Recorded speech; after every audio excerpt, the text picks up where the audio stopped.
kepada pemerintahan BPP Batam serta aparat penegak hukum terkait agar para pendemo yang ditangkap saat melakukan unjuk rasa agar segera dibebaskan. Bagaimanapun ini kalau menurut kami di Komisi 6 ini kita punya kesalahan Pak untuk sosialisasi atau mungkin juga komunikasi atau apalah Pak bahasanya sehingga mereka sebaiknya dibebaskan. Jadi ada yang harus kita bantu, setuju Bu? Bahkan 8 sudah kita bantu. Tapi ada yang menurut saya Bu,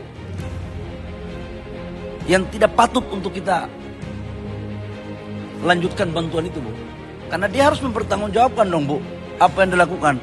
Kalau itu kita lakukan, negara kita ini jadi preman semua. Sebetulnya viral konflik Rempang ini kan kita sudah memastikan bahwa terkesan pemerintah tidak siap Pak ya untuk menghadapi PSN.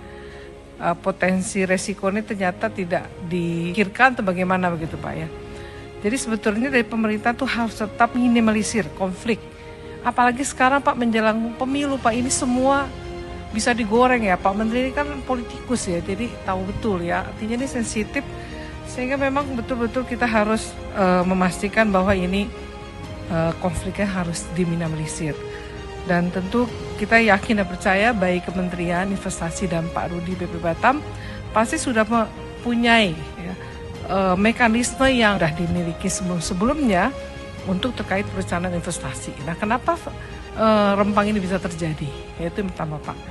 Terus yang kedua ialah pastikan Pak Menteri bahwa Cincy Group ini tidak akan menggunakan dana APBN untuk investasi. Karena kan kita sudah tahu kereta cepat yang sekarang diresmikan Bapak Presiden ternyata menggunakan APBN. Ini sensitif juga nih Pak. Gitu artinya pastikan Pak bahwa kita tidak menggunakan dana APBN untuk investasi ini. Dan terus serapan tenaga kerja lokal ini betul-betul harus kita utamakan, terutama Pak. Kan ini kan dari ini Pak ya, dari Cincy Group dari Cina Pak. Itu memang boleh kita menggunakan bahasa apa saja, tapi tentu kalau kita lihat bahasa Inggris, bahasa Indonesia, itu kan yang biasa kita pakai Pak ya untuk kita ada investasi di luar negeri. Tapi kalau bahasa Cina untuk rekrutmen pegawai susah juga Pak ya. Jadi masyarakat kita belum terbiasa untuk menggunakan bahasa Cina, itu diperhatikan juga Pak.